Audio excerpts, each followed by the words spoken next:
Muy bienvenidos todos a un nuevo episodio del Invernadero, el podcast de terror. Seguimos en nuestro recorrido por el continente asiático. Es como si hubiese una fuerza gravitacional que mantiene este podcast en ese continente. Estuvimos por la India, Taiwán, Corea, Japón, también Indonesia. Ya recorrimos varios países. Esta vez nos salimos de nuestro formato tradicional de discutir una película. Nos vamos a estar metiendo a discutir una serie, en este caso una producción de Netflix, Ju-On, que acá se conoció como El Grito, una serie que trata de explorar los orígenes de lo que vimos en esa película. Mi nombre es Jesús Allende. El mío es Alejandro Giribone. Así que dale, preparado. Hoy es un piloto de ver cómo nos sale discutir una serie. Sí, la verdad que sí. Vamos a ver cómo nos sale. Creo que esta serie un poco nos ayuda porque en cierto punto, no sé por qué es una serie esto, más que nada por su duración. Podrían haber sido una película larga o dos películas. Pero bueno, son 180 minutos, 6 capítulos de 30 minutos, lo cual es un buen benchmark para ver cómo nos sale hablar de una serie de terror. Sí, yo hasta lo sentí como que podría haber sido una antología, ¿no? Tenés un mismo escenario donde van sucediendo distintas historias y quizá el único elemento en común podría haber sido el escenario, que es en este caso la casa. Entonces, como vos decís, también podría no haber sido una serie. Sí, ahora vamos a empezar a hablar un poco de las relaciones, si querés, temáticas o conexiones que tienen con la franquicia. De nuevo, como decía Jesús, Ju-On es lo que en inglés se conoce como The Grudge o en español como El Grito, pero sería la versión japonesa y original, que obviamente, como hablamos en el capítulo de Cairo, más o menos en el 2000, que se conoce como el Golden Age o la edad dorada de J-Horror, se empezaron a hacer remakes de obviamente Pulse o Cairo, de Ring o Ringu y The Grudge. Entonces yo creo que muchas personas, capaz su primer acercamiento, nosotros incluyéndonos, fue con el remake. Pero hay muchos de los elementos que vemos en esta serie que Jesús recién nombraba que son centrales a la esencia de que es la serie, y eso lo vamos a ir hablando en un ratito, pero sí siento que podría ser una película tranquilamente de capaz 2 horas y media, no 3, pero igualmente se da para poder hacer el binge watch en Netflix, de verla de corrido toda o por lo menos de a 3 capítulos. No es algo que recomiendo igual. Para mí es un capítulo, me los vi, me hice mini maratones de 2 episodios cada uno. Son además muy cortos, pero bueno, ya discutimos bien cómo es el J-Horror, que es quizá un tanto más pausado, más atmosférico. Entonces no le recomiendo a nadie, a menos de que quizá a riesgo de contraer una gran depresión o ese abismo del existencialismo de los temas que trata la cultura japonesa. Creo que al igual que vos, yo llegué al Grito a través del remake. Me voy bien atrás hacia los 2000, que vinieron pegadas, porque vino primero el remake de La Llamada, que creo que fue lo que puso el foco en Occidente en lo que era el terror japonés, con ese gran remake que fue la versión occidental con Naomi Watts. Y bueno, y después vino pegada el remake de El Grito, que yo igual personalmente soy más fanático de lo que se hizo con La Llamada que con El Grito. Pero bueno, acá es un poco entrar de vuelta no solo al origen de los personajes y las historias de esta película, sino al origen de dónde se hizo esta producción. Sí, de nuevo, algo que no me acuerdo si lo hablamos en uno de los capítulos, cuando, Jesús lo estaba viendo. Yo la vi apenas salió, creo que el 6 de julio, 7 de julio, y bueno, Jesús lo estaba viendo más pausada, como decía, y creo que en un capítulo mencionaste que era una producción, la primera producción original de Japón, o sea, Netflix Japón. Entonces, bueno, ya hay gente como que conoce las raíces de esta saga, entonces es mucho más cercana a lo que realmente fue. De hecho, creo que hay partes de los guionistas que trabajaron en películas de J-Horror como Dark Waters, que sabemos que la debemos, pero la queremos ver, o inclusive las Ringu originales, las japonesas. También tuvo la participación de Screaming Mad George, que es una especie de eminencia en los efectos prácticos en Japón,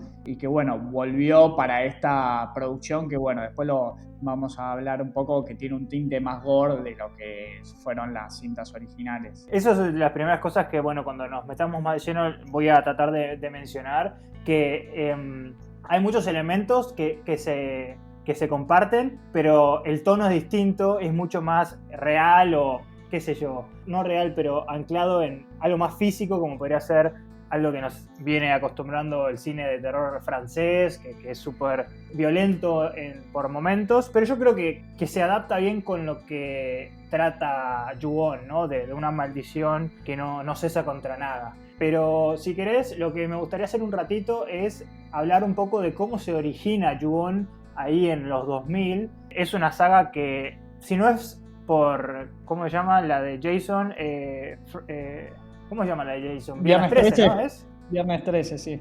Sí, Viernes 13. Si no fuese por Viernes 13, creo que es la saga con más iteraciones que tiene. Ju-on tiene aproximadamente 15 películas, de las cuales son 10 japonesas, y creo que son 3 remakes, o sea, de los que hablaba Jesús, el original y 2 secuelas, y hace poco, este año, salió un remake del remake, básicamente, que no lo vimos porque la verdad que dicen que es muy malo. Entonces tiene muchas iteraciones que lamentablemente para mí no aportan nada. Si te salís de Ju-on, de la primera, o de Grudge, el remake, van en picada en tema de calidad.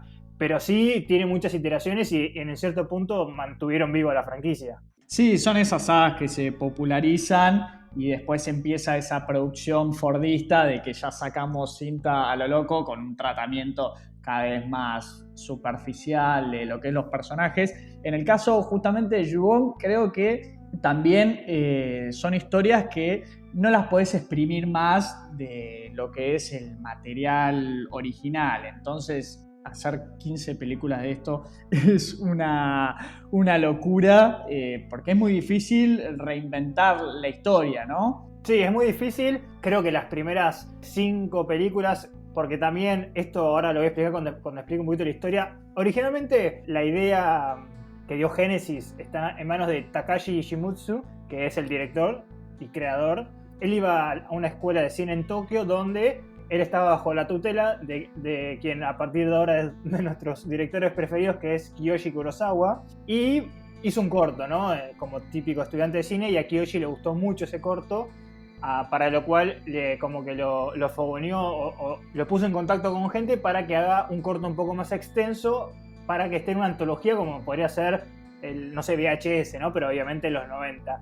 Y entonces ahí hizo el corto que se llamó 44444, bueno, muchos cuatros, que básicamente fue como el origen de Ju-on. En función a eso, se ve que le gustó mucho a la gente de esta antología, le pidieron hacer, estamos en los 90, acuérdense, esas películas que eran directo a VHS, y ahí la pegó.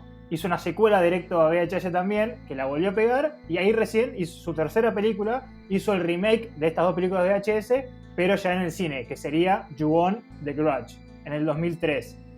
Y bueno, y después ahí se fue a Estados Unidos con todo lo que ya más o menos dijimos. Para los que no recuerdan, Kiyoshi Kurosawa es el director de Pulse o Cairo. Ya vayan a escuchar el episodio donde analizamos bien a fondo ese tema. Así que tuvo un gran maestro, una gran escuela de cine, nada más ni nada menos, con una especie del Hitchcock japonés para aprender lo que es el cine de terror y bueno, las características muy específicas que tiene el cine japonés en especial. Pero bueno, hay muchas, ahí está lleno de casos de historias de terror que arrancan como corto. Lo vimos también en Baskin, película de Turquía, que arranca como un cortometraje y bueno, a medida de que el director tiene las posibilidades de saltar, hace finalmente el largometraje, donde bueno, también tiene las dificultades de tener que estirar una historia de que era por ahí entre 5 y 15 minutos a hora y media.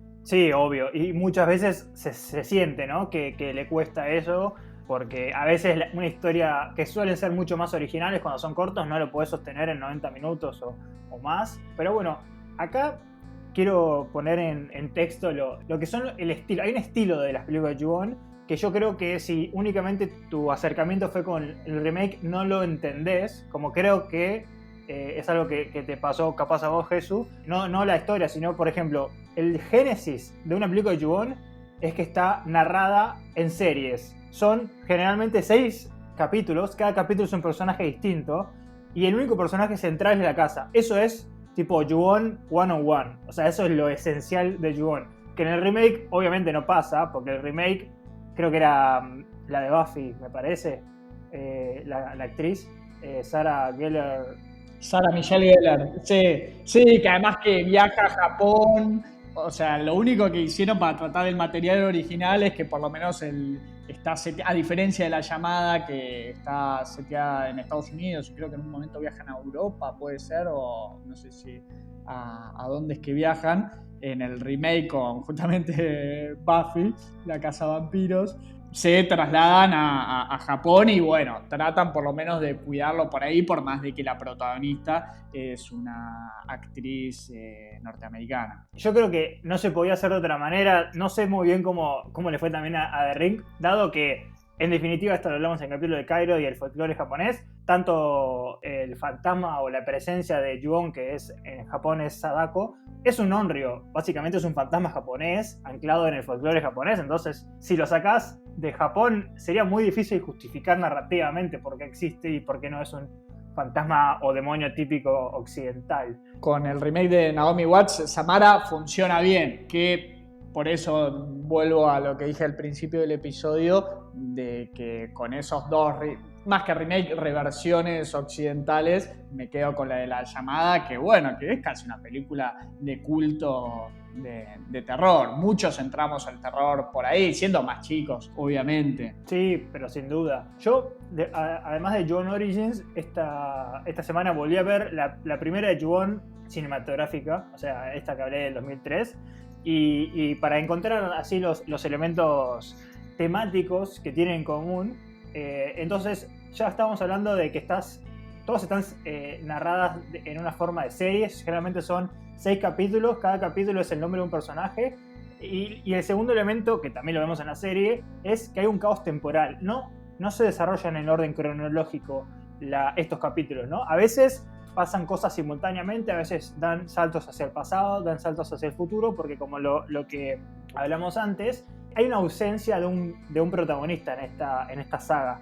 El protagonista en realidad es la casa y la maldición en sí misma, y todos estos personajes están puestos para que nosotros como espectadores tratemos de inferir qué es lo que pasó, cuál es la maldición, porque acá, si querés, haciendo un crossover con el capítulo de terror cósmico, hay un poco de elemento de terror cósmico de no sabés bien qué pasó, por qué pasó, cuáles son las reglas de la maldición, porque hay muchas que son fáciles de entender y otras que no las entendemos, en esta serie menos, pero esos creo que son algunos elementos que los vamos a ver en la serie y me parecía bueno presentarlos. Que es lo mejor que maneja la serie por lejos y que es el tono que, bueno, ya para los que sean fanáticos de la saga y ya conozcan todo este mundo de antemano, a distinto de los que entramos por los remakes o bueno, ahora ya viendo la serie de Netflix, es la atemporalidad. En muchos momentos, si bien quizás se imprime en pantalla un graph que te dice, bueno, es el año 88, es el 95, es el 92 o lo que sea, tranquilamente esos graphs no podrían estar y uno no sabría bien en qué época está, más allá de algunos detalles que tenga la serie, pero funciona bien igual de eso de despistarte de que esto puede estar pasando en una secuencia o está sucediendo todo en el mismo momento cuando lo único que importa es que la protagonista es la casa. Sí, y eso me parece que es el principal tema que tiene en común la saga de películas con la serie. De nuevo vamos a anclar en esto que la serie trata de hacer, ponerle muchas comillas, una historia real que dio lugar a la saga como si la saga existiese o va a existir en el mundo de la serie. Pero lo más importante, yo creo, para cualquiera que no vio o no tiene mucho conocimiento de tanto de los remakes como la historia original, es ¿qué es The Grudge? ¿Qué es Ju-on? Ju-on literalmente en japonés quiere decir Curse Grudge, o sea, como maldición de este rencor. Entonces, el génesis de este tipo de maldición, que de nuevo es una creencia japonesa, es que cuando alguien muere muy violentamente, se genera un fuerte rencor en ese lugar, físicamente. Entonces, el lugar de muerte, recoge ese rencor y cualquiera que entra en contacto con esta maldición va a perder la vida y va a generar una nueva maldición. Porque esto es lo que vamos a ver viendo en la serie y obviamente en la saga de películas, es que hay dos cosas que pasan al mismo tiempo. La casa, que en la saga de películas es la casa de los Saeki, es el eje central, el epicentro del mal, pero no está circunscripto solo la casa, la maldición. Si vos tenés contacto con la casa, imaginémonos que es un virus. Ya sé que no es el mejor momento para hablar de virus, pero básicamente es el mejor momento para hablar de virus por el contexto, no se puede hablar de otra cosa. Pero funciona así, funciona como si fuese un virus que si ya entras en contacto con esta casa que está malita, adquirís esa maldición y ya te la llevas con vos, lo cual hace una de las mejores cosas que hace esta saga, en especial en la película, acá también lo vemos, es que ningún lugar es seguro. Me acuerdo cuando vi hace 2 días la película, es una escena creo que bastante icónica y lo hemos visto en algunas otras películas asiáticas como Un cuento de 2 hermanas, que es una protagonista está asustada, está en su cama, se está tapando y empieza a ver que adentro de la sábana le aparece Sadako, que en la saga de Ju-On sería nuestro fantasma recurrente. Acá creo que la llaman como la mujer de blanco, pero básicamente sería como nuestra Samara. Y entonces ni siquiera tu cama, donde vos deberías estar seguro, y muchas películas de terror, viste, cuando uno se asusta hace como ese fuerte cuando era chico, bueno, te puede aparecer hasta ahí. Entonces yo creo que eso es lo más importante que tiene esta saga y la serie, es que ningún lugar es seguro, ni tu cama, ni tu ducha, ni tu casa, ni afuera de esta casa maldita. Sí, que es lo que mejor maneja el terror japonés, de poner terror en lo cotidiano. Lo tenés en la llamada del espíritu que te sale del televisor, bueno, mucho el tema de manejar los espacios en los baños, pero te puede suceder dentro de un auto, que es algo que en The Haunting of Hill House yo vi que se replicó y le vi una clara influencia al terror japonés, de eso de que un espíritu te aparezca cuando nada, mismo estás en un shopping haciendo compras o lo que sea, y la presencia puede estar ahí, como bien hablabas del virus, algo que se te pega y va con vos a todos lados. Es importante esto que marcás de cómo se inicia toda esta serie con un ciclo de violencia. Hablábamos, ¿no?, de esta casa protagonista, pero es esta casa como podría ser cualquier otra. El tema, lo que la define, es que allí ocurrió un evento trágico de violencia desatada. Y a partir de eso, la violencia empieza como en un engranaje que se va replicando de personaje a personaje hasta que alguien pueda cerrar esta herida de rencor, de alguien que le encuentre, como podríamos decirle, si seguimos hablando con la metáfora del virus, una cura a todo esto. Entonces, a mí yo lo digo ya más a modo personal, de que quizá en los remakes que le ponen el grito, quizá la traducción más acertada de lo que es esta película debería llamarse El Rencor, quizá, ¿no? Que es la idea que maneja toda esta saga. Y además es literalmente, tanto en japonés como en inglés, The Grudge quiere decir eso, así que no sé bien por qué se perdió eso en la traducción, pero, y no quiero desesperanzar a nadie, nunca encuentran la cura, nunca hay forma de parar esta maldición, no por nada hay 14 películas, pero esto también tiene un poco que ver con la estructura narrativa japonesa, lo hablamos un poco en el capítulo de Cairo, que se contrapone mucho con la de Occidente, porque acá no hay, la narrativa no está apalancada en los objetivos de los personajes y usualmente no hay una resolución o no hay un villano cual vencer y un héroe que triunfa. Nos pasó con Cairo, que realmente es como que hay una conclusión y hay un énfasis, hay un evento que termina, pero no hay como un objetivo cumplido, que ya llegó el soldado a salvarnos el día. Las cosas terminan, y terminaron bien o mal, pero terminaron. Los personajes por lo general siguen sus rutinas, siguen la vida cotidiana con esta presencia que es parte de su vida y lo adoptan para sí, y como bien decís, puede terminar bien o mal, pero bueno, los acompaña, no pueden salirse de eso. Sí, yo tengo una cita de Koji Suzuki, que es el autor de Ringu, que asumo que también es una novela, por algo la palabra autor, o será el director, pero que dice que obviamente en Japón por lo general las películas de terror terminan con una sugerencia, que puede ser más explícita o menos, de que el espíritu permanece en libertad. Y esto es, y de nuevo lo hablamos cuando hablamos de terror y el folclore japonés, es que en Japón no se ven a los espíritus como enemigos, sino como seres que coexisten en nuestro mundo. En este caso en particular, tanto en Ringo como en Ju-On, estos son espíritus vengativos porque son onryos o yureis, así que claramente buscan un mal, buscan extender este rencor, a diferencia de, si quiere, los fantasmas de Cairo, que eran más ambivalentes. O sea, estos claramente tienen un objetivo, pero sí, muchas de las películas no terminan encontrando una forma de pararla, y esto habla un poco a este ciclo, porque el rencor es algo muy tóxico, es algo muy contagioso, que nunca encuentra una forma de terminar.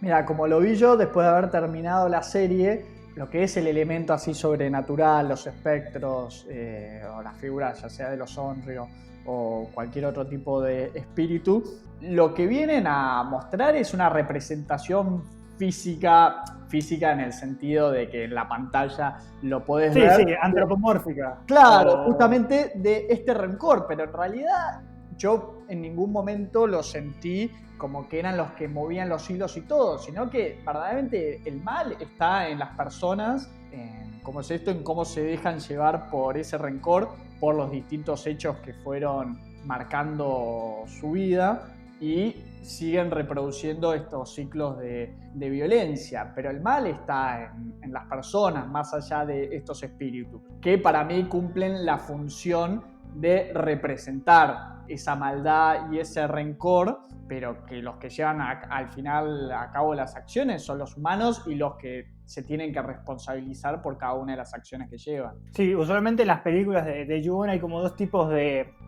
manifestaciones, ¿no? A veces es literalmente el onryo con quien se origina la maldición, y otras veces es cuando uno está contagiado, entre comillas, de este rencor, asesina o perpetúa la violencia, entonces ahí está siendo un actor. Entonces esas son como las dos formas sobre la cual la maldición cobra entidad. Algo que me pareció interesante que decía Jesús es que de cómo nosotros somos los que realmente tenemos el accionar en estas cosas, en estos hechos de violencia, y eso es que la serie trata, obviamente, como estas historias reales, entre comillas, que sabemos que son ficcionadas, pero trata de tener la apariencia de ser una historia real de la siguiente manera.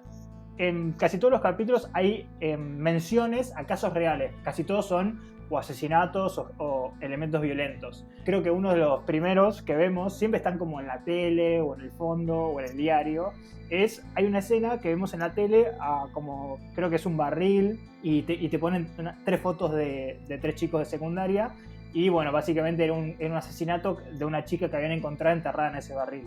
Eso es un caso súper conocido, que si alguno o alguna es medio le gusta, morbosa de ver los casos reales, se lo puede haber encontrado, que es el asesinato de Junko Furuta. Es un asesinato muy, muy terrible. Fue captiva como durante 40 días, que la fueron violando. Eran como 3 aspirantes a yakuza en Japón, viste que muchas veces pasa que los chicos quieren ser yakuza, entonces son como los soldados rasos. Y bueno, la tuvieron 40 días captiva. Que digamos, los yakuzas es la mafia japonesa. Sí, correcto. Bueno, y la tuvieron así captiva durante 40 días, y luego de asesinarla arrojaron su cuerpo a estos barriles donde suele haber desperdicios, bueno, y le encontraron. Y fue un caso que revolucionó a Japón en el 88, y entonces lo que hace la serie es poner estos casos. Vamos a ver después casos, por ejemplo, no accidentes, pero como atentados con el gas sarín, que te ponen primero contexto histórico, porque fueron casos reales que ocurrieron en Japón, y segundo, le dan un poco de veracidad, entre comillas, a esta historia, porque supuestamente lo que quiere contar Origins es que lo que pasa en esta película le dio la idea al director de Ju-On, porque eso es lo que quiere decir. No va a haber ninguna conexión directa con la saga, porque supuestamente la saga se inspira en esto. Sí, y elementos que están muy bien puestos porque lo vemos siempre. Quizá un televisor que está de fondo, que alguien está escuchando, en la radio, en el auto. Y sigo con esta idea del germen, del rencor que anda flotando, de que también los mismos personajes se van nutriendo de esta violencia, de que, bueno, podría haber una gran metáfora en lo que son los grandes medios de comunicación o medios masivos, donde uno está permanentemente, sin ir más. Bueno, hoy esta tarde vi una noticia de un asesinato en un departamento en Recoleta, y escuchás casos así brutales, que bueno, que el germen es ese. Después los fantasmas sirven para explicar todo esto. Sí, yo comparto completamente de que ese es como el elemento metafórico o alegórico que usó el director cuando creó la saga, y obviamente usan en esta serie, pero yo creo que utilizan muy bien estos recursos de tratar de anclarla en la realidad y sacar un poco de elemento sobrenatural, porque si bien vamos a ver mucho típicas apariciones de fantasmas o visiones que van teniendo todos los infectados de la maldición, en la saga original era mucho más visible que el que o la que realizaba toda la violencia era Sadako, que sería como Samara, mientras que acá se utiliza mucho más este elemento de estar sujeto a la maldición y vos como ser humano ejercitar esta violencia en contraposición a que sea todo el día el fantasma. Acá casi todos los crímenes son de personas, hacia personas. Completamente, y es una historia o la serie que lo maneja de una forma espectacular. Ya lo hablamos del tema de que elige muy bien el tono y lo mantiene, de que si le sacás todo lo sobrenatural, funciona igual. Podría ser, no sé, una antología de historias violentas o casos policiales, o ni siquiera, o muchos casos que no llegan a la prensa quizá por no tener estas características que lo hacen así de consumo más masivo, como es el caso de, ya lo vamos a hablar cuando nos metamos más en la historia, pero lo que es la violación de Kiyomi, que queda en el anonimato. Es un caso de que a ella le marca su vida de una forma terrible, pero que no pasa a los medios de comunicación porque queda dentro de su esfera íntima, a diferencia de otros que por ahí, por las características, son de un consumo mayor o que atraen más la atención de la gente. Ella vive esa terrible experiencia y se la queda para ella. Y también hay que poner en contexto de que, como bien había dicho Jesús al principio, eso es una serie, y también la saga, que es muy anacrónica y atemporal. Creo que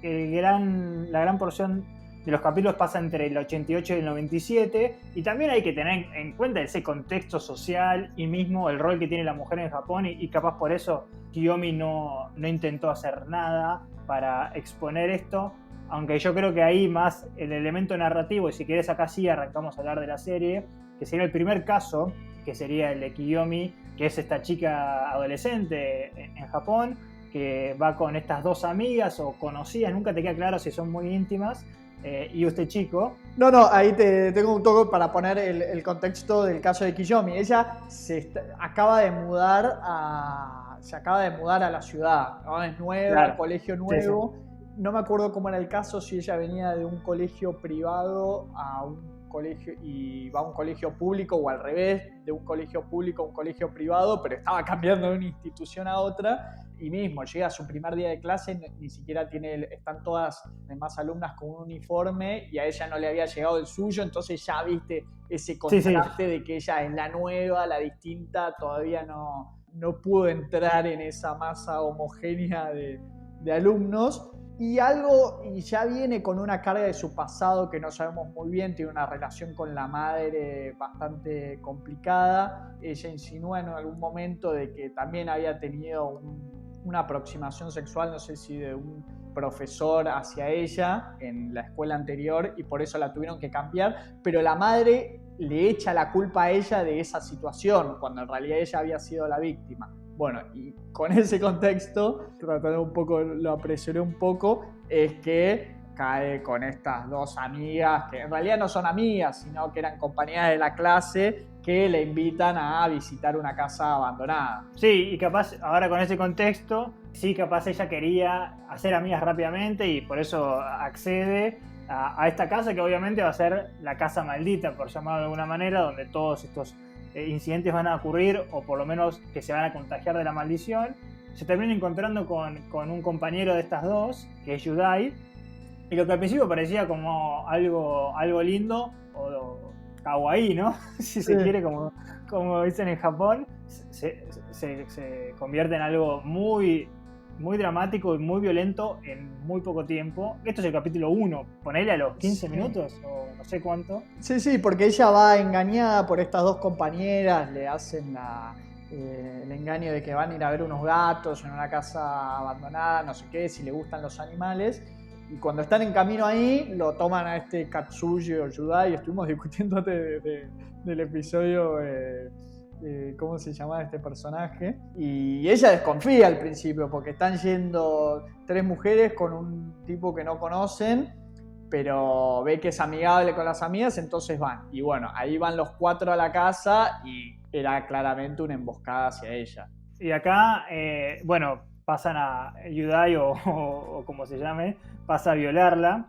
Y durante esta violación, que también es bastante cruda, ella como que está mirando hacia arriba y empieza a experimentar a lo que vamos a llamar a partir de ahora la mujer de blanco, porque a diferencia de Sadako nunca le dan un nombre, por lo menos en esta temporada, que sería este espíritu que luego vamos a entender que es, hasta donde sabemos, porque me gusta remarcar esto porque estas cosas en Yu-Gi-Oh! Nunca terminas de saber bien el origen, porque también el ciclo de rencor sería la originaria de la maldición. Y a mí lo que me queda bastante claro, o sea, no son explícitos, pero casi, es que en ese momento ella como que queda poseída por esta maldición, porque su actitud y su personalidad cambia abruptamente.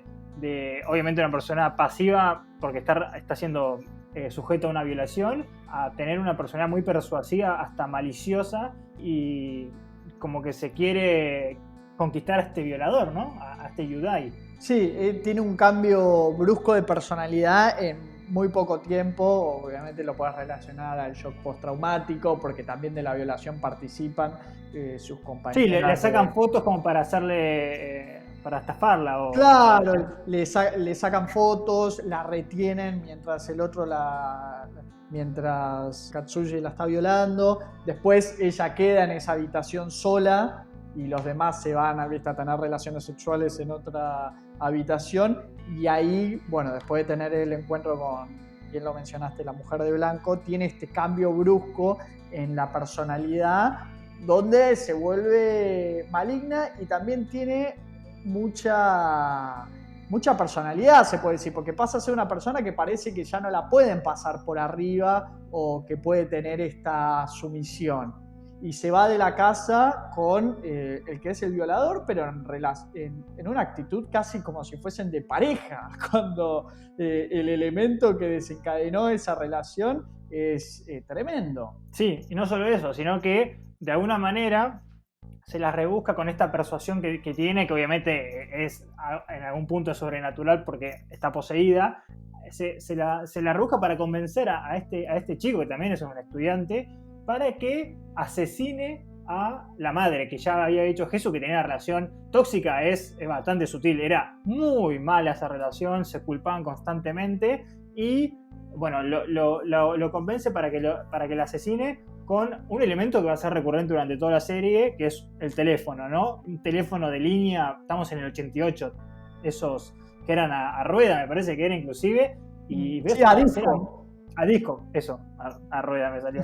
Y es una escena bastante violenta porque también como algo que me parece interesante porque te da mucha ansiedad y creo que ocurre en dos momentos, le cuesta un poco asesinarla, ella pide como piedad o clemencia y vos ves que sigue la violencia y es una de las primeras escenas que son muy crudas y que no son para nada características de la saga. La saga es mucho más sutil, como lo que lo suele ser el J-Horror. Si te mata un fantasma, te arrastra fuera de cámara, pero digo, no te desmembra o una cosa así. Sí, o mueren quizá por esos paros cardíacos con la expresión transformada, que bueno, lo vemos con otro personaje, este tipo de muerte también, que es más parecida a lo que son las muertes en la serie de Ringu. Pero claro, no se caracteriza por la violencia que sí tiene esta serie. En esa escena donde, bueno, escena matricida, porque si bien ella no es la que acciona, ella es la que es el cerebro detrás de que la maten a la madre, utilizando, bueno, a su violador como elemento para hacerlo. Es realmente brutal y cómo se escucha ese ring cada vez que la golpea. Pero bueno, ahí está ese ciclo del rencor. ya conocemos a los personajes, sabemos que había un rencor de ella hacia la madre, y ahora, si supongámosle que está poseída por la mujer blanca, este rencor está exacerbado y lo lleva hasta ese límite de matarla, y obviamente el ciclo se va continuando porque no se va a terminar ahí. Yo creo que eso es uno de los puntos fundamentales, porque en todos los acontecimientos violentos que vamos a ver durante la serie, no quiero poner la palabra justificación, pero hay un catalizador, o sea, hay algo que ya estaba adentro, inherente, y capaz la maldición lo pone en evidencia algo que estaban reprimiendo, porque casi todos los asesinatos tienen una razón de ser por parte del accionario. No es que de repente sale a la calle y agarre a la primera persona que se cruza por la misma. No, es distinto. Ahora se me viene a la cabeza, la película, el caso de Amityville, ¿no? Una familia se muda a una casa, un espíritu posee al padre y mata a toda la familia. Y ahí no hay ningún tipo de contexto de que, claro, el padre, se volvió loco por esta posición y mató a todos. Acá había un germen ya instalado de un rencor que después va a tener este desenlace brutal. Y es muy inteligente la serie y toda esta saga en hacer eso, porque decís, fueron los espíritus, fueron los humanos, está siempre en esa incongruencia o esa falta de certeza de qué es lo que origina todo eso. Porque ya está, son semillitas que están bien plantadas. Y yo creo que eso es aún más exacerbado si sabes un poco de cómo es la cultura japonesa, que hay todo una reverencia con los roles y que nadie puede expresar realmente lo que piensan, y por ende eso termina con una represión muy importante de los sentimientos o de las sensaciones. Entonces no me extraña que si algo sea sobrenatural o no pone en evidencia eso que tienen reprimido, va a explotar y va a ebullir como si fuese una bomba, ¿no? Pero esta escena, después del asesinato, vemos como ellos dos, jóvenes de 18 y 19 años, se van por un puente a vivir juntos. No nos queda muy claro hasta que, después van a un salto temporal. Pero me gustaría, ya que estamos en el 88, es pasar a la otra pareja, que es de Haruka y Tetsuya. Ahí, si querés, nos podés contar un poco, Jesús. El caso de Haruka, ella es una celebridad, no entiendo. Sí, una actriz, me parece. Es actriz, que su primer acercamiento a lo sobrenatural es ella por habitar una casa que escucha unos pasos, ¿no? Y hace no más que eso, unos pasos que es como si fuese alguien caminando por encima de su cuarto, ¿no? Como unos pasos apresurados. Y lleva esta cinta a un especialista en lo paranormal, tratando de descubrir cuál es el origen. ¿Cuál es el origen de esto sobrenatural? Pero en principio todavía no tiene ningún tipo de origen violento o de hecho que le haya sucedido, más allá de todo esto que estuvimos hablando de la presencia de los casos en los medios de comunicación de crímenes. También está este personaje que es un asesino, un secuestrador que secuestra a niñas muy pequeñas, que después también se va a relacionar con estos personajes. Y a partir de ese evento paranormal, que ella lleva esa cinta a Yasuo, que sería un experto en lo paranormal, un personaje que se ve mucho en las películas de terror, que es aquel que vivió una experiencia de ese tipo y después se dedicó a la escritura como si fuese una especie de Stephen King. Lo vimos en la película de Pascal de Ghostland, y así empieza a tener la relación con este experto en lo paranormal, y sí se le va a ir metiendo esta especie de maldición que cada vez la tiene más cerca hasta afectar a la que es su pareja de ese momento. Porque al principio Haruka va a este canal y está preocupada, pero tampoco mucho. Empezamos a ver que Tetsuya, que es esta pareja, el novio, futuro marido, que sería como la idea, empieza cada vez a experimentar más a esta presencia que es como la mujer de blanco. Pero cuando realmente se preocupa es cuando se entera que Tetsuya muere. Y ahí es donde Jesús había hecho la referencia, que esto para mí es un guiño porque desencasco con el tono de la serie, que muere con esa cara expresiva de terror típica del J-horror de esos 2000, que casi es cómica, ¿no? Si la ves al día de hoy. Sí, a mí eso es justo lo único que no me gustó. Porque me acuerdo cómo le hicieron en La Llamada, que por lo menos mi recuerdo, siempre viste uno de los ojos de la nostalgia, a veces no hay que confiar tanto, ¿no? Pero que es una expresión de un personaje que muere así, como una expresión de horror, no, era una chica que te causaba escalofríos. Acá cuando muere el novio de Haruka y te lo muestran ahí en el ataúd con esa expresión así, la boca abierta, me pareció más caricaturesca que otra cosa. Sí, a mí yo creo que algo que lo he hablado con unos amigos es que me parece que The Ring y hasta cierto punto The Grudge tuvieron la mala suerte de ser víctimas recurrentes de Scary Movie. Entonces hay cosas que ya están tan parodiadas con Scary Movie que si las volvés a ver ahora, como que tenés el recuerdo más de elemento chistoso, como sí. Yo cuando volví a ver Ju-On, que obviamente Ju-On, la primera, está muy apalancada en Toshio, que es ese icónico chico pálido, blanco, y en Scary Movie juegan mucho con eso, entonces como que ya perdió cualquier tipo de miedo que capaz, inclusive el paso del tiempo ya lo hubiese negado el efecto de aterrador, porque lamentablemente, no vamos a mentirnos, es un chico vestido,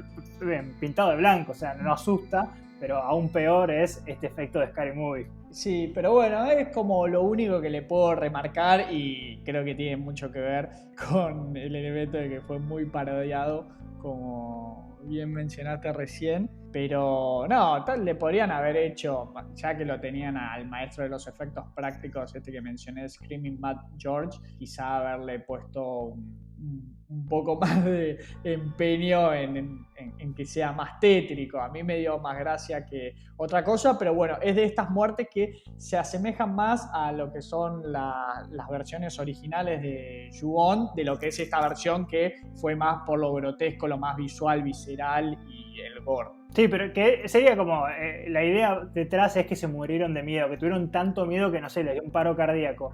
Pero vamos a hacer un salto, como es típico de esta serie y de la saga, un salto temporal a la del 95, donde nos vamos a encontrar con dos historias. Creo que más o menos todos los marcos temporales tienen dos historias, a veces se empiezan a ver convergencias.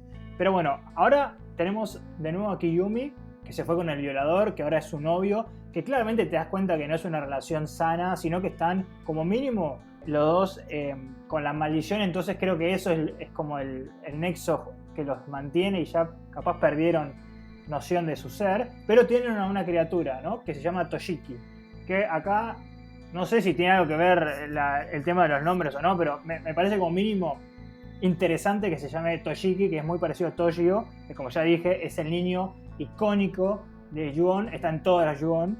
Entonces, bueno, capaz hay un juego de palabras o capaz estoy analizando demasiado. No, creo que sí, porque amagan mucho de... Apenas aparece el personaje de Toshiki, yo dije, bueno, en Ju-On, los orígenes, todo esto va a desembocar en que este niño es la criatura que conocemos de las películas originales del Grito. Claro, y qué más, estamos hablando del nacimiento del rencor, qué más físico esto que un chico que nace de una violación, que los padres, o sea, víctima y victimario son pareja hoy en día, se sigue reproduciendo la violencia porque además Katsuchi o Yudai sí, lo dejan coma.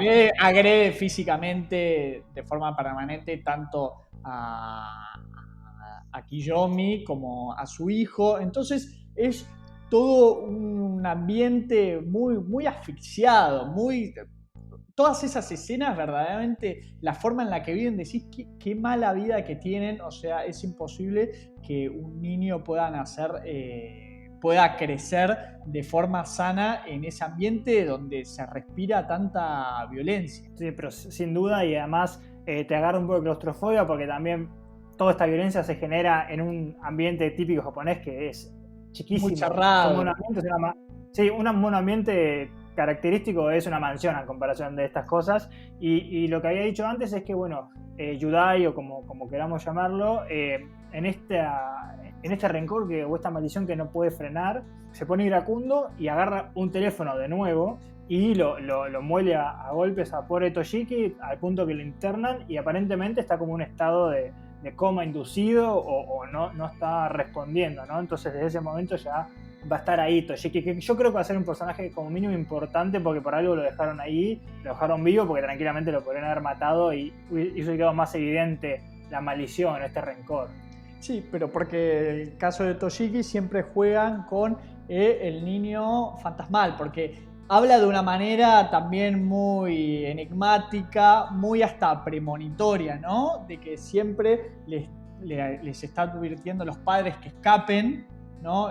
Sal de aquí o escapa, o eso es muy recurrente en los diálogos de Toshiki, cuando no sabes cuál es la advertencia real. Obviamente que escapen, sí, obviamente salir de todo ese ambiente asfixiado, pero no sabe bien de qué, a qué es lo que se está refiriendo el niño, o si en su trauma no puede decir otra cosa. Y una cosa que lo mencionamos en nuestro especial de Guerra del Invernadero es, si tienen algunos tips para cuando están en un mundo de películas de terror, siempre háganle caso a los niños, porque dicen la verdad. Además creo que inclusive está dibujando, no me acuerdo. Sí, dibuja, si dibuja también algo. tiene, ahí recae en el cliché que ya lo analizamos, que a mí me gusta, el de los dibujos demoníacos de los niños. También es una imagen toda negra, manchada, pero juega mucho con esto de Toshiki, que no sabes si es un espectro o está vivo, porque vos decís también cayó en coma, pero no sabemos si murió, y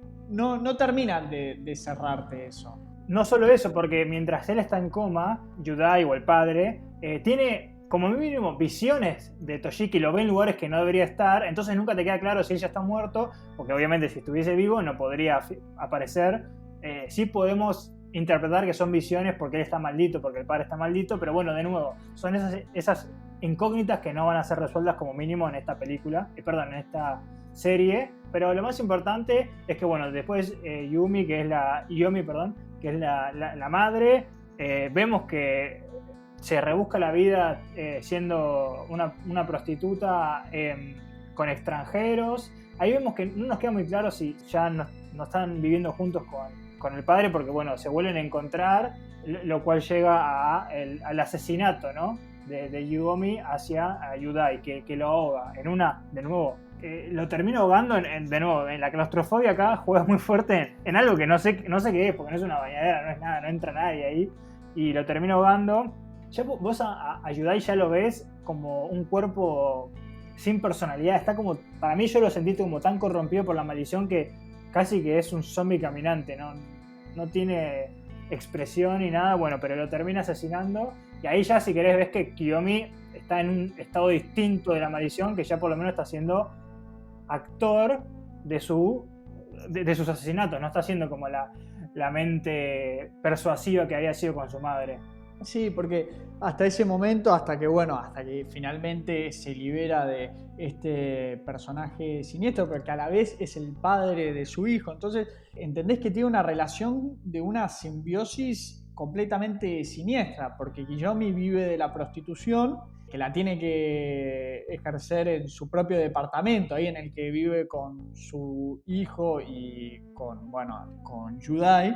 Y Yudai, ves que depende a la vez de Kiyomi, porque es un adicto a las drogas, no sé si es a la heroína o qué, es algo creo que se inyecta, y entonces necesita de la plata que genera Kiyomi a través de la prostitución. Entonces es todo como un círculo muy vicioso que se retroalimentan, y en el medio el pobre Toshiki, que absorbe toda esta aura o esta energía maligna, pero representa muy bien cómo termina esto, de cómo lo ahoga a Yudai, lo explicaste muy bien, en esa bañera que es como un cubo, un cuadrado en el que te podés sumergir pero no entra nadie, casi parece como un barril. Sí, yo creo que si te caes boca arriba no podrías salir, inclusive por el ángulo. Pero bueno, me parece que ahí estamos en el 95, trato de poner en contexto porque la verdad que hay muchos personajes y están todo el día cambiando de épocas, pero acá también tenemos otra historia que creo que es la más cruda de todas, que es la historia de básicamente dos parejas, donde el marido de una de las dos parejas y la mujer de la otra de las parejas están teniendo un amorío, porque eran creo que novios de secundaria, que son, tenemos a la mujer de esta primera pareja que está embarazada, que es Keiichi, con Chie, que es el marido que está siendo engañado, y está siendo engañado con Nobu, que sería el, no sé si viejo novio de Keiichi cuando estaba en la secundaria, que por lo que yo interpreté, en algún punto se habrán cruzado en la calle, así casualmente, y bueno, y de eso surgió un amorío. Y acá es donde vamos a ver una de los planes más macabros que, bueno, que sale casi como una película de los Coen de la peor manera posible. Sí, acá esta escena es creo que un mix entre una película de los Coen donde te genera bien ese ambiente de tensión y de encierro que desata la violencia, con una película de Tarantino por el nivel de sangre que maneja, ¿no? Recibe esta escena que es lejos la más explícita de toda por lo que tenemos, que son una pareja que intentan matarse entre ellos. Primero una mujer embarazada que lo estaba engañando. Sí, o sea, matar a los respectivos cónyuges para que este amorío pueda, si querés, vivir su nuevo amor libremente. Claro, pero ¿cómo llegamos a esta escena? Que es una comida, vuelve la mujer embarazada de ver a su amante, que es, como te lo dicen, es el verdadero padre de ese niño que van a nacer, y lo va a enfrentar al que es su actual marido para decirle eso, justamente revelarle la verdad, pero a la vez trata de envenenarlo. Sí, creo que al principio me parece que le da vino, ese vino estaba envenenado, y después le da... Yo, obviamente, nunca nos vamos a poner del lado de un victimario, pero le dice un speech que le dice, nunca te amé, este hijo no es tuyo, te quiero matar. O sea, no sé qué esperaba la mujer, cómo reaccionara el marido, porque... Lo destroza, claramente le va a apuntar el orgullo, lo humilla de una manera muy grande, a la vez que, bueno, trata de envenenarlo con un vino que le trae. Y no solo con eso, sino que no sé si es que el vino no estaba haciendo efecto o él lo estaba tomando, no recuerdo bien, pero bueno, en un momento... ahora sí me recuerdo, creo que él se siente mal por el vino, va a vomitar al baño, y ella cae con un cuchillo de cocina, bien como un slasher, y ahí es donde, de nuevo, como pasó con la escena del teléfono con Yudai, no, le cuesta porque obviamente está embarazada y no tiene una flexibilidad, y hay una ansiedad ahí porque no sabes quién va a salir victorioso, que bueno, termina saliendo victorioso el marido, y de nuevo acá parece que es un capítulo de la película Inside, la francesa, que tanto nos choqueó en su momento, porque le abre las tripas para sacar ese feto, porque no había nacido todavía el hijo o la hija, y hay un nivel de violencia gráfica que, de nuevo, sé que a Jesús no le gusta mucho. No, me causó náuseas, y de vuelta, son de esas escenas que ya las estoy viendo y le pongo pausa, me preparo, me mentalizo y después le doy play, la veo toda, pero me tengo que hacer toda una previa. Lo que me parece que, nunca diría que desencaja, pero así no es la saga Ju-On, pero en esta nueva temática que tiene la serie, que es agarrar el génesis de la idea de Ju-On, que es una maldición que se va retroalimentando del odio, y la pone en el plano físico, lo cual así me parece que es una reinvención de ese sentido. Y después lo que ocurre es que le saca esta criatura y pasa algo que yo creo que nadie entendió, capaz vos tampoco, yo tampoco entendí hasta que investigué, es que de nuevo, por tercera vez, aparece el teléfono y como le introduce a la panza donde le quitó el feto un teléfono de línea. Y acá yo creo que todos nos quedamos perplejos, no entendimos, salvo que es una persona bastante psicópata. Sí, yo lo entendí como en el nivel de psicosis que tenía. No sé si había una metáfora detrás de eso. No hay una metáfora. Estoy seguro de que he visto metáforas, he visto esto representa lo que sea, lo que cual, pero bueno, en las redes encontré que esto hace referencia a un caso que ocurrió en el 95, que se llama, en inglés es el Nagoya Pregnant Reaper Case. Básicamente, haciéndolo muy rapidito, una persona irrumpe en la casa de una embarazada, forcejea a la asesina, le saca el bebé y le pone un teléfono de línea. Nunca encontraron a este asesino.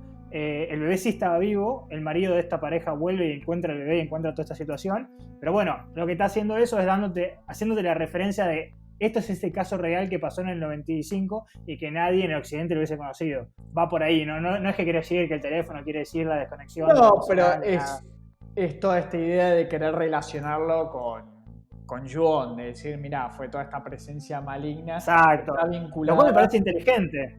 Muy, y está bien tratado. Después el desenlace de esa escena es él enterrando el Sí, va a la feto casa, esta casa maldita. en el jardín, en un estado completamente trastornado. Después tenemos una escena que a mí se me erizó los pelos, que es cuando vemos el feto medio una especie... Sí, porque él se entrega después. O sea, él bastante correcto japonés, entierra en esta casa porque... No tenía muchas más opciones tampoco. Sí, obvio. Porque tampoco parecía ser muy brillante, no vamos a masacrarlo, pero bueno, entierra, como que siente que hay algo que lo está llevando a la casa, que obviamente, algo que nos faltó decir, por qué pasó este hecho, es que este Nobu, que era el novio de secundaria con el que se iban a escapar, vive en la casa maldita, en este momento específico. Por eso es que está la maldición dando vuelta. Entonces, él averigua dónde vive Nobu, creo que lo quiere ir a matar, me parece. Nobu ya está muerto por la casa, y bueno, entierra el feto y después se entrega a la policía y tiene una visión que acá era un CGI que no era malo, pero yo dije, esta escena no la estoy entendiendo y es grotesca. Vemos este feto que está como comiéndole la comida, era una comida de cárcel, y se la termina metiendo en la boca. ¿Decís qué? No entiendo. Es que más que CGI, yo lo vi, parece un clay motion. Sí. Ya viste, como el de Fantastic Mr. Fox. O eso, viste, que se va moviendo. A mí sí me gustó el efecto, me causó. Es una visión que no sabemos si es una visión o es verdaderamente que ponen el elemento sobrenatural de decirte, mirá, acá hay una criatura maligna que se está moviendo y él verdaderamente la está viendo. Y esa manito que se le mete primero por el labio y después intenta meter la cabeza, que es como es el feto queriendo volver al vientre. En este caso no existe el vientre paterno, pero yo lo que interpreté es que el verdadero padre era él. Pero bueno, eso ya más interpretaciones que otra cosa, pero una escena que es muy explícita. Y es esto que de nuevo, que te trata de acomplejar, porque no entendés bien si tiene un simbolismo o si tiene algo adentro de la narrativa. Pero bueno, ya con esto vamos a pasar al último año, que es el 97, 2 años después, y tenemos la última pareja, que es Tomoku y Asaku. Son una pareja joven, ella embarazada. Ahora, cuando vayamos al origen de todo, vamos a ver que hay una razón por la cual los niños, el embarazo está todo dando vuelta, porque no parecen ser víctimas aisladas. Pero bueno, es una pareja joven, se muda a la casa esta de maldita, ella escucha muchos ruidos de noche, no puede dormir, y un día el marido baja como para ver si había ocurrido algo, y acá es donde hay otro elemento que no lo hablamos hasta ahora, pero ahora lo voy a hablar, que es que se mira con Chi, con este asesino de la esposa que le puso el teléfono. Y acá solo voy a remarcar lo siguiente: un elemento bastante recurrente en las películas es que nunca está bien explicado, pero hay como una conexión que va más allá del espacio-tiempo en todas las personas que están con la maldición. Ellos pueden ver cosas que ocurrieron en otros momentos, porque acá claramente está viendo a una persona que estuvo hace 2 años en esa casa y él la está viendo 2 años después. Están teniendo una interacción. Y eso después lo vamos a ver más explícitamente cuando Yasu y Haruka van a esta casa para hablar con esta pareja, porque estaban en busca de toda la parte del investigador paranormal. Es como la parte más de misterio de la serie, de encontrarla a la casa, porque nunca la pueden encontrar. Hay que pensar que están en el 88 hasta el 97, no hay que lo pueden googlear. Y bueno, terminan encontrando esto, y acá es cuando la serie trata de dar una explicación a cómo se originó la maldición. Sí, con este elemento que lo vimos por ahí ya en La Casa del Fin de los Tiempos, peli venezolana que solemos referenciar bastante, o también en Hunting of Hill House, de cómo los espíritus trascienden las líneas temporales. Entonces, muy bien como lo bien que maneja esta atemporalidad durante los diferentes episodios. En este último episodio, que es el 6º, que creo que es el más raro de todos, trata de una manera de atar esta idea de que todo estaba sucediendo en el mismo momento. o que Sí.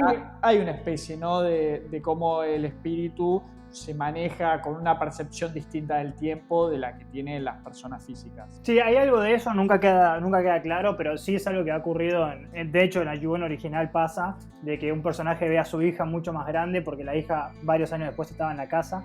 Es algo que pasa específicamente en la casa, no vamos a ahondar porque no hay ninguna explicación, pero sí nos da rápidamente la conexión que tenía Yasuo, que es este investigador paranormal, es que cuando él tenía 5 años en 1960, él vivió un año en esa casa y en un momento, él obviamente había bloqueado estos recuerdos porque era joven y había tenido una experiencia traumática, se encuentra con una figura negra, que eso también es un elemento recurrente en las películas, que es como una versión del espíritu, pero en realidad esa figura negra era Kiyomi en el 97. No vamos a entrar mucho en detalle porque todos vieron la serie ya, pero bueno, tiene que ver esto que como que todos experimentan lo mismo al mismo tiempo, pero son diferentes temporalidades, pero se pueden cruzar. Y lo que te cuentan al final de todo es que todo originó en el 52, que había una chica que había sido secuestrada por un hombre que la violó, la forzó a tener su hijo en el ático y luego aparentemente la asesinó. Y ese sería el origen de la maldición. Y lo que te termina contando la serie es que Haruka cree haber encontrado la forma de terminar la maldición, que es enterrando, creo que era la cinta donde tenían los sonidos, y el final de la serie es que en Aún hay más, este espíritu de este violador en el 52 la termina atrapando de nuevo con este juego de los tiempos. Y así termina la serie, que no terminas de entender bien qué pasó. Yo creo que era un cliffhanger a lo que sea que llegue a pasar si hay una temporada 2. Claro, y todo esto de lo que creemos que son espíritus malignos, quizá podrían ser en realidad recuerdos proyectados, que se van proyectando en la casa en distintos momentos, y lo que uno toma como un espíritu en realidad es lo que está viendo un recuerdo que se está materializando, que podría ser un recuerdo que viene del futuro, que podría ser así quizá una incongruencia temporal porque tendría que venir sí o sí del pasado, pero son proyecciones que vienen del futuro, o al revés, recuerdos que se proyectan del pasado al futuro y que de alguna manera desencadenan eventos que no se quedan solo en la proyección, sino que generan algo que es quizá potenciar este círculo de rencor. Sí, pero lo que me gustaría cerrar con esto era que si alguno o alguna que escuchó lo vio no entiende algunas cosas, está perfecto porque claramente dejaron muchas semillas para una posible temporada o como habíamos hablado en cómo es la narrativa japonesa, queda interpretación, porque hay cosas que no cierran todavía y veremos si cierran en una segunda temporada en el caso que exista, pero como una especie de origen o de reimaginación de la saga Ju-On, a mí me parece que cumple muy bien. Sí, también yo me voy con un balance positivo de lo que fue la serie, y bueno, acá este experimento de estar discutiendo una serie en vez de una película, de lo que estábamos acostumbrados en los episodios anteriores, que bueno, como bien mencionaste ahora, también es imposible abarcar todo porque son muchas historias, no cierran todas, que es algo que nosotros siempre lo remarcamos como positivo, de que a veces no es necesario cerrar todo, más cuando tiene estas complejidades o capas temáticas o dramáticas que va tratando el guión. Pero eso fue Ju-On, la serie, discutiéndola en el invernadero. Sí, Ju-On Origins la pueden encontrar en Netflix, así que espero que les hayan gustado. Y no tenemos nada previsto, como ya sabido, pero sé que ahora en los primeros días de agosto van a empezar a estrenarse películas, así que probablemente saquemos algo de ahí o siempre tenemos nuestro archivo del horror. ¿Nos recordás las redes, Ale? Sí, nuestras redes son en Twitter el invernadero H1, ahí tenemos links a todas las cosas, y si no en YouTube nos pueden encontrar como el invernadero horror. Eso fue Ju-On, que discutimos el invernadero, tratando bueno, de cerrar estos círculos de rencor, una serie que creo que nos deja más metáforas y reflexiones que otra cosa, que mete estos tintes de gore que quizás son más visuales y que acompañan más la trama, pero que tiene una temática que es más profunda y que creo que nos invita a todos en estos momentos donde los sentimientos están a flor de piel, de pensar de quizá de bajar los índices o la violencia que se puede manifestar de maneras así tan drásticas o quizá de maneras más pequeñas, pero bueno, de empezar a tratarnos todos mejor. Sí, sin duda. Yo, de hecho, solo cerrando, que hace poco había terminado Last of Us parte 2, que también es una historia de violencia y las cosas que engendra la violencia y como que te reflexiona, ¿no? A respirar y a frenar. Así que bueno, es como mínimo nuestro mensaje para la comunidad. Mi nombre es Jesús Allende. El mío es Alejandro Girgone. Y bueno, todos a respirar más y bajar un poco los humos. Dale, chao, chao. Los esperamos hasta la próxima con más terror. Adiós. 松開の松開の松開の